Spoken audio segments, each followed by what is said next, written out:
Hey, all you hot messes, welcome back to a brand new season of the Hot Mess Teacher Express. We are going back to the beginning, back to our roots. We are just going to be having a conversation, you and me in the car, in the classroom, in your headphones, wherever you are listening to the Hot Mess Teacher Express. I'm here and you're here and we're going to have a conversation.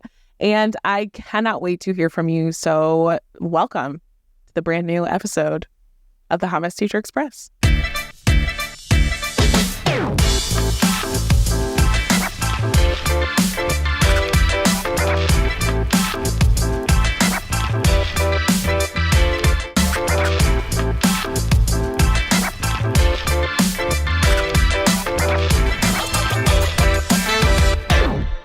Hey, all you hot messes, welcome back. Oh my gosh, it's been a few weeks, but I am here. We're ready to get back on the Hot Mess Teacher Express tracks, and I'm so thankful that you are here with me because today's episode is going to be all about professional development, okay?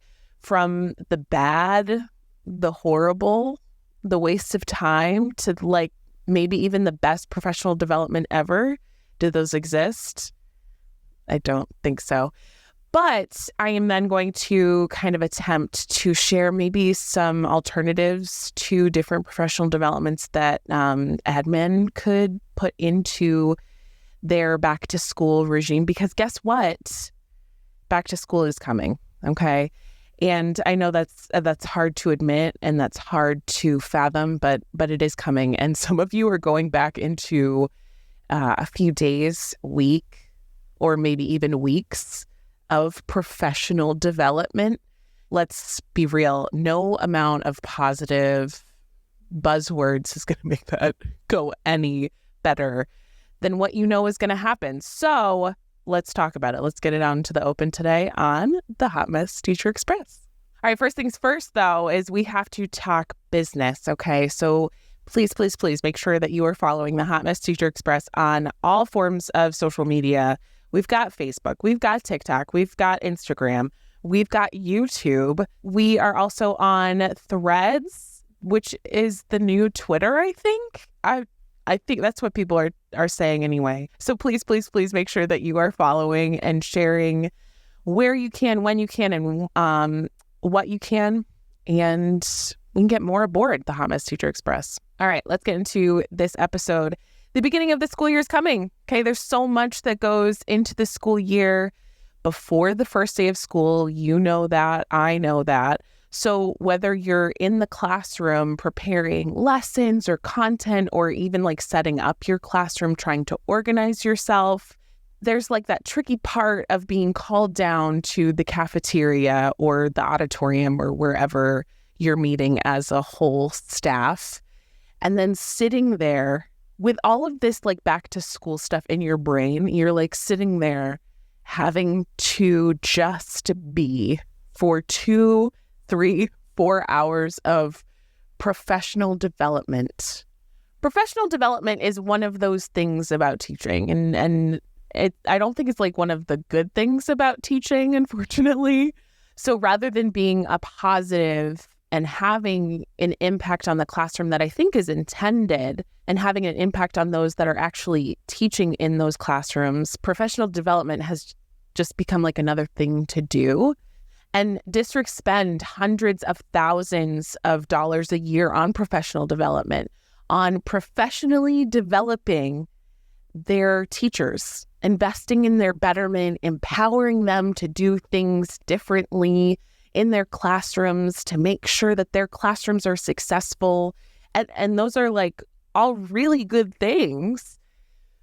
But the way that we as a teacher community roll our eyes about professional development, you would think that they are torturing us. And they're actually doing the complete opposite of what may be intended. The way that I used to avoid doing my professional development hours, it was an art form. It was. And why? Why am I avoiding situations where I could learn how to improve or solve the problems that I have in the classroom? Maybe because it's a scam. Yeah, it's a big word, And there are good professional development opportunities out there. Yeah, but I think my entire decade of teaching, I can count on one hand the amount of amazing good professional development that I participated in. And I don't think that I can even count the amount of times that speakers have been brought in for us to learn, like by our district, that's been useful for us. And I'm asking again, why? Why is this so hard to figure out?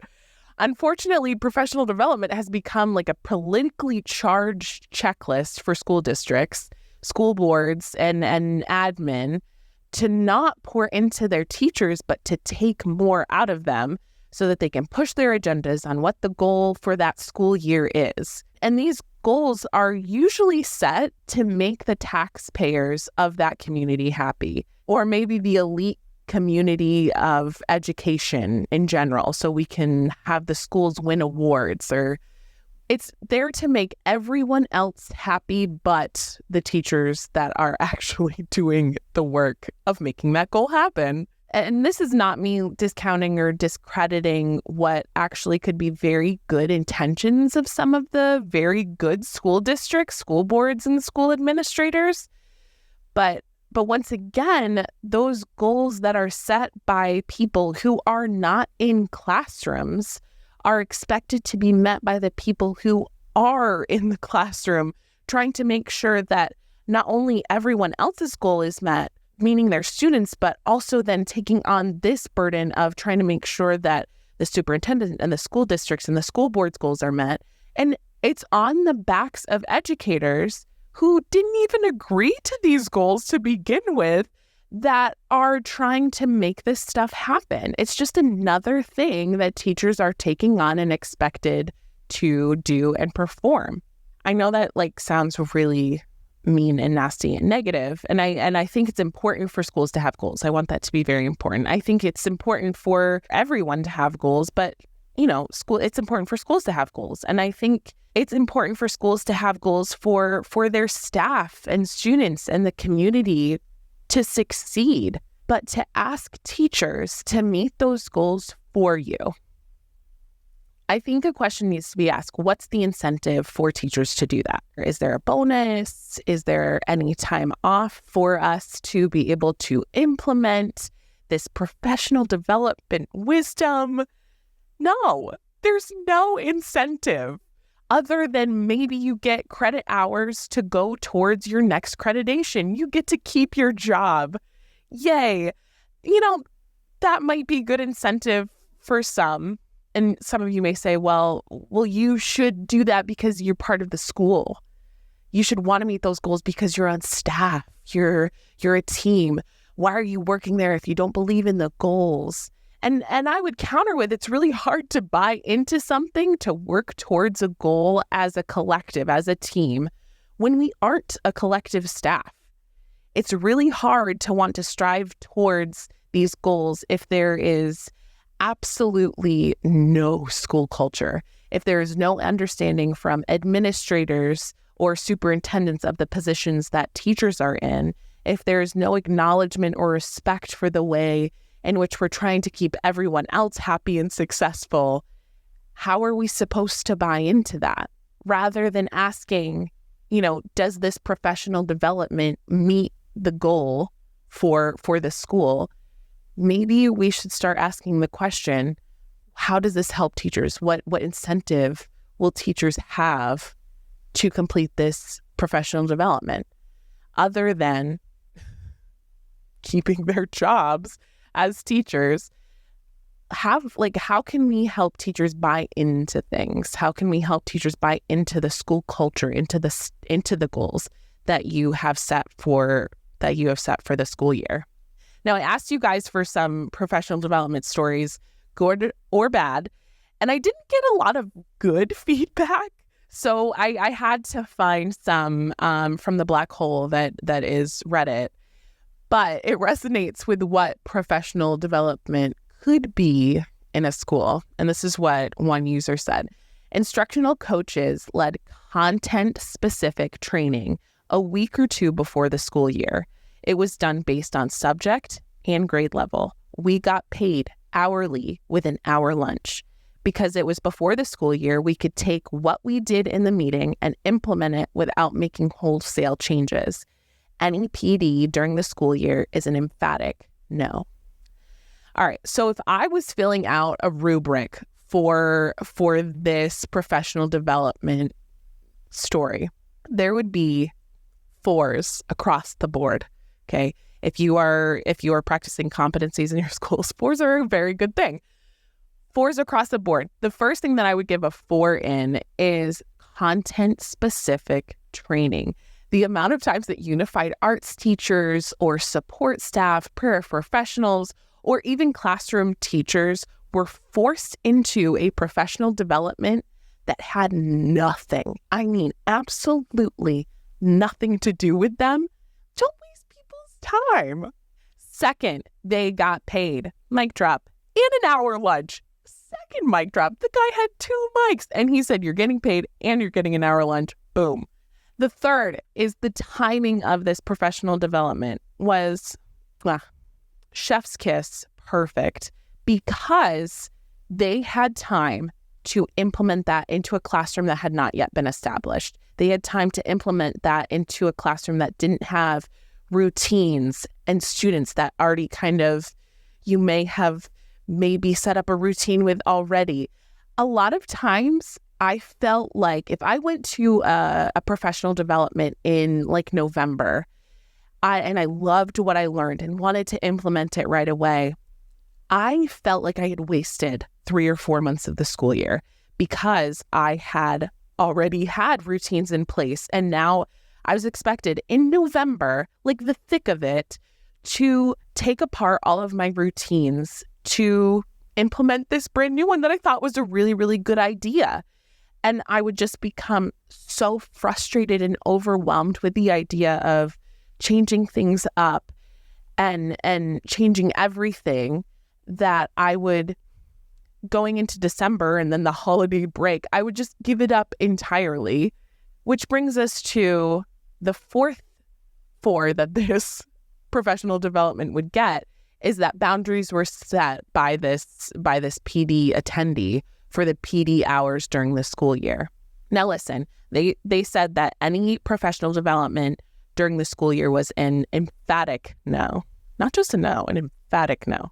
Love a good emphatic no. But that is a boundary that they set for themselves. That doesn't work for everyone, but set those boundaries if you need to. Here's another good example. Not great and wouldn't work for everyone, but maybe a way better example than what other school districts are doing. My old school system really adapted to this. They ran PD over the summer, though always had the option during teacher work week since it was not contract hours. They offered 2 to 3 day half sessions so you could get them done then. And then they followed up with a PD day in October when you had a chance to know your kids. To top it off, most of the October PD sessions were actually teacher run by other county teachers who were able to use the hours they put into running their own PD for PD points. But it was so cool to have teachers teaching teachers about what worked for them in their classrooms. And I think that's so important. And we'll come back to this story and why this is so important at the end. But again, this may not work for some people and that may not fit into the boundaries of what people set for their summers, but they gave them the option. If you want to come in and get your PD done early during the summer, absolutely, come on in. We'll offer it. And then you have that whole week before school to do what needs to be done. It's not perfect, but it's another cool way to think outside of the box about professional development. And I'm going to also put this positive story in here too. It's kind of a negative light towards PD actually, but this is what a first-year teacher said. I'm a first-year teacher, and after our second day of PD, the math coordinator was super gracious and helped me lay out a basic blueprint for the first month of math. And honestly, that 30 minutes was more helpful than the 2 days learning why routines are helpful. And again, we're going to come back to this and why this is important at the end. But This is so insightful. What is actually helpful to teachers at the beginning of schools? The last thing that I wanted to do going into a brand new school year, knowing that my classroom was a mess, knowing that my roster with my kids was sitting on my desk just waiting for me to get back there and like write their names on everything and put a seating arrangement together and all of this stuff that like goes into the first day of school. That PD that I was sitting in was not helpful at all, nor did I soak up any of that, of the talk that was talked at me. But let's get into what some of you had to say about professional development, whether it was like your raw thoughts, your crazy experiences, or even just maybe some insightful perspective. All right, let's chat. This first person, over an hour after school, we were forced to write all of our gripes and grievances on index cards and put them in a large top hat. Oh, top hat. That's an interesting choice. Admin shook the top hat 3 times and dumped all of our index cards in the garbage. They claimed that they used magic in the hat to make all of our frustrations disappear, and it was to represent our disposal of worry while we adopt a fresh mindset to push on until June and support students with senioritis and summeritis. Not only did you waste my time, but you literally threw everyone's concerns in a garbage can without looking at a single one. If there was a story to kind of envelope, I think the culture that is surrounding professional development and the way teachers are brushed aside and their concerns are brushed aside, voila, we have it. It's right here. The magic in the hat, sir. No, there is no magic in that hat. And I know that for a fact. Magic shows are just illusions. This is the craziest thing I've ever heard of. And so disrespectful. I cannot even imagine. This next one. I am a professional. I know how to think critically. I know how to reflect. I just want something useful for, insert your class here. I can count on one hand the number of useful PDs I have been to. Same. It does make you feel like you are a dum-dum. Like you're the one. It's gaslighting you into thinking that you're the one that actually hasn't been in a classroom in a really long time. It's not the kid's fault. It's your fault. You're not doing something right. And this professional development is going to help you figure that out, but then not. All right, this next one is kind of a different perspective. Teachers are the worst group of people to teach. We usually don't want to be there and or think we already know what we're doing and don't need someone else to show us.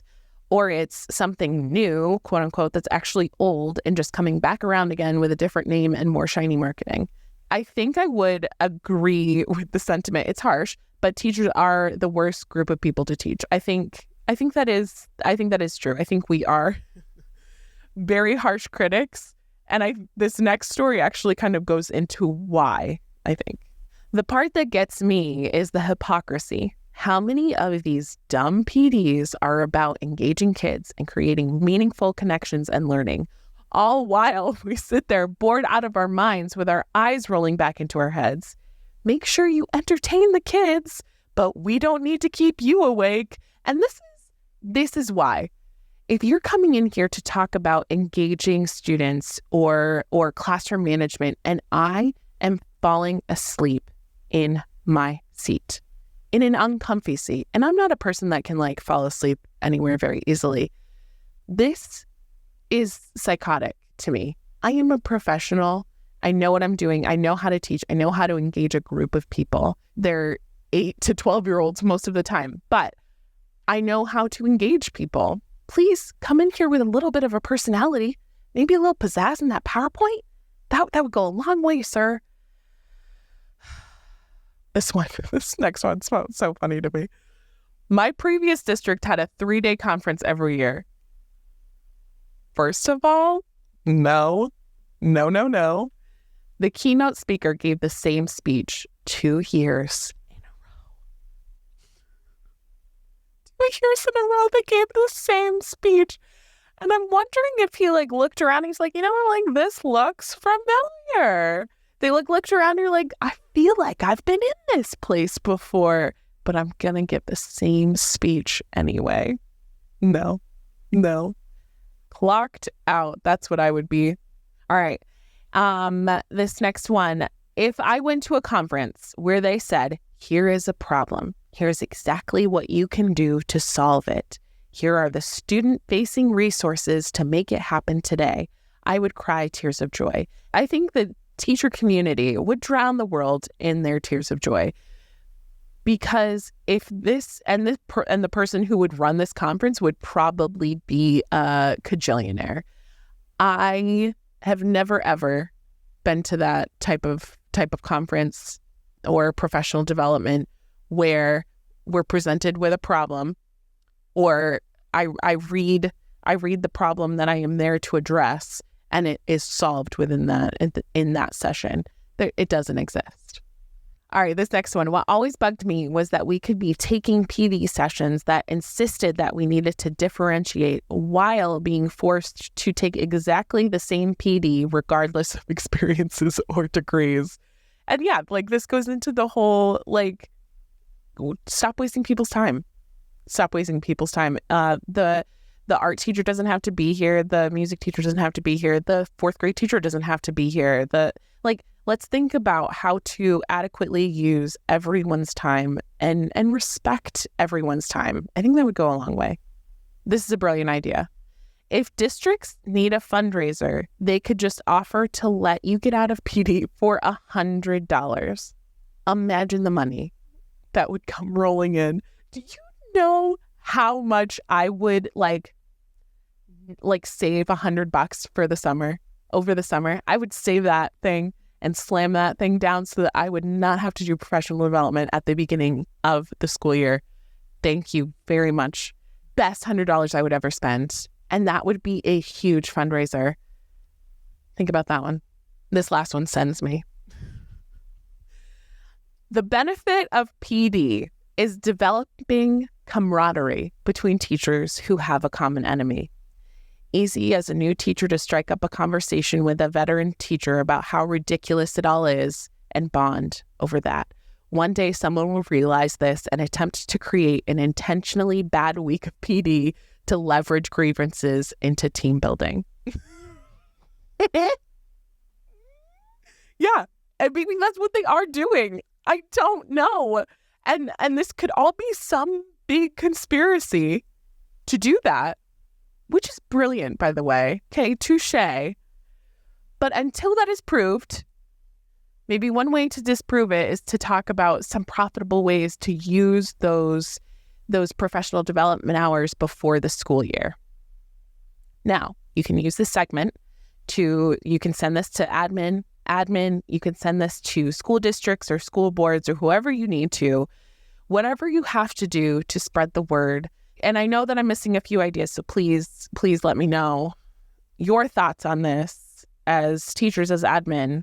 My first thought on how to make this better, how to make professional development actually worthwhile.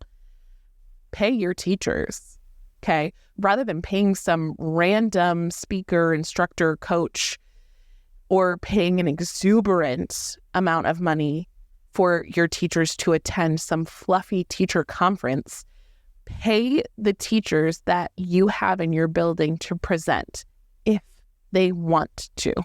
No one's being forced to present if they don't want to.